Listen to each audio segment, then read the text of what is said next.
Okay, today we're going to be talking about a concept that's going to sound crazy, but you really just have to hear me out, and I think you'll understand by the end of the video why I'm saying it. And before we really get started on this video, I just want to reiterate and just say something real quick. This isn't hating on people with nice things or new things, like nice houses or nice cars. A majority of people have really nice things and they're proud of them, and that's not bad at all to do. I want a new truck, I want to get one eventually, and I'm going to enjoy it and be proud of it when I get it because I earned that. I don't want you to mistake this as an attack on trying to work hard and get things that you want. So there was a time, just like many of you, I'm sure, when you were younger and you see the Lamborghinis, the Rolexes. I grew up in a period where Instagram and, a lot of these things on the phones were kind of normal. If you're older, maybe not, but everybody has the same ambitions growing up. You want the huge house, you want the nice car, you want the Batman mansion with 10 bedrooms, 6 bathrooms, and a pool. I definitely still want the pool. And obviously, just like anyone, I would still love to have those things if Mr. Beast came and offered them to me for free right now. I wouldn't say no, wouldn't skip a beat. But the older I become, the more I realize that one, it's just more likely impossible, and two, a majority of people who own those things can't. And I should probably rephrase that, they probably shouldn't own those things. This is a topic for a whole different video, but being able to genuinely afford those things is different than owning them. But the real point that I'm trying to make is that the appearance of being poor or having less is good. The societal standard of, oh, that guy just drives a beat up Honda, he's probably poor, he's in a bad shape, he doesn't have as much money as me. I drive the nice new Lincoln, I drive the nice new Audi, he drives that old two-door Honda. So the concept sounds super counterintuitive,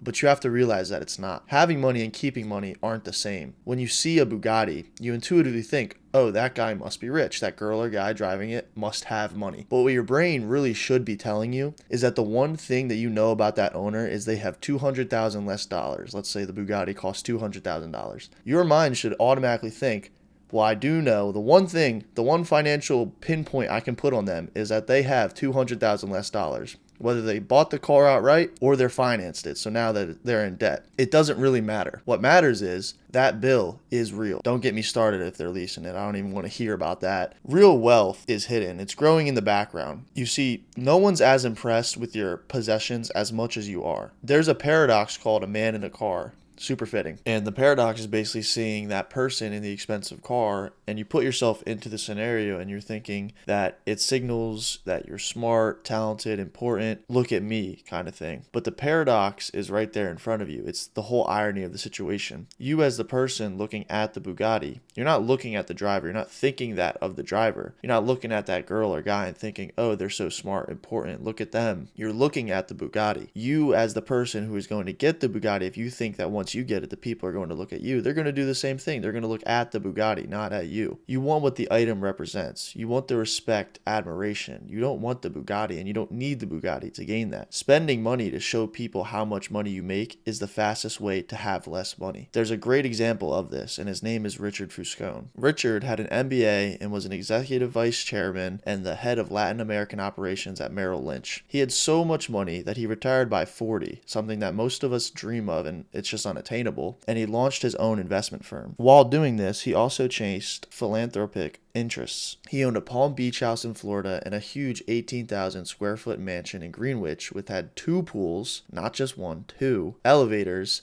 11 bathrooms, 7-car garage, and a monthly upkeep of nearly $90,000. Financed all of that through heavy debt. Now in 2008, when everyone's assets turned to dust, his Palm Beach house was the first to go. Then his beautiful Greenwich mansion that was $90,000 a month to upkeep and 18,000 square foot that he had just expanded and had a history of throwing lavish, opulent parties at was next. He officially filed for bankruptcy in 2010. Do not confuse success with sustainability. If you keep your behavior in check, even me and you can have more net worth than someone like Fuscone, who had millions and millions of dollars but ended up with less than most of us. Now, the polar opposites of the Richard Fuscones of the world was Ronald Read. Ronald Read was a janitor and a gas station attendant for around 69 years. He bought his house at 38, drove a secondhand car to work every day, probably that beat up Honda that we were talking about in the beginning. When he died, he made national headlines. It was found out he actually had a net worth of over $8 million. Now, this was a guy who you would pass by at work. He was just mopping a floor, or he was at a gas station filling up somebody's gas. Come to find out that Mr. Read had invested in multiple dividend-paying companies over a 69-year time frame. He steadily reinvested those dividends too and let compounding do 69 years of work for him. So $8 million,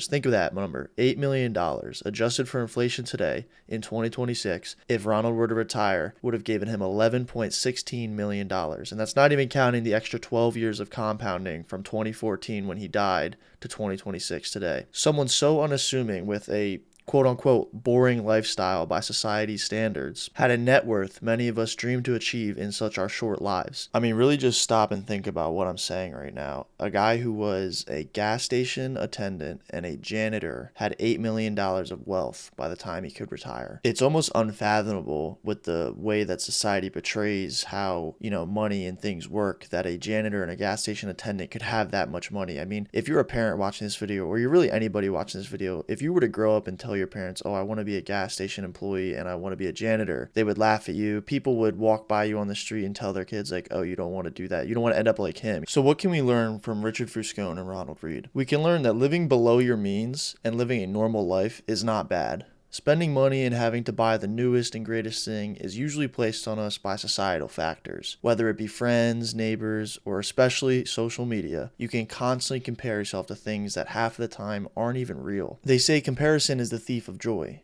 Ronald Read, by all standards, would just be labeled as doing okay or maybe even poor by some. His job would be unassuming and be used as a benchmark by a lot of people that they are doing better than, especially him in life. When in reality, if you could say that they could retire with enough wealth in 2014 to buy 19 average costing homes in 2026. Like I said, being proud or happy with something you worked for is not a bad thing, and it never will be. If you worked hard for something and you're genuinely proud of it, continue to be proud of it. But if you can look at your situation right now and say that you're saving for your future, working hard, not in crippling debt, and you're healthy, I'd say you're one of the richest people you know. And stop comparing yourself to other people. And that's a wrap, guys. If you liked the Minecraft Zombies gameplay or Zombies gameplay in general, definitely let me know. I'm going to be doing a bunch of different games on my backgrounds for my videos. So let me know in the comments which one you like the most, or let me know if you want any different ones. I'm always open to try different games, play different games that can engage the audience a little bit more. And any newer games that you want me to play, definitely let me know. I'll be willing. Any topics that you want me to talk about, drop them in the comments below. Hit that like, drop a comment, hit subscribe, hit the post notification bell. I'll catch you guys in the next one. That's enough out of me. Peace.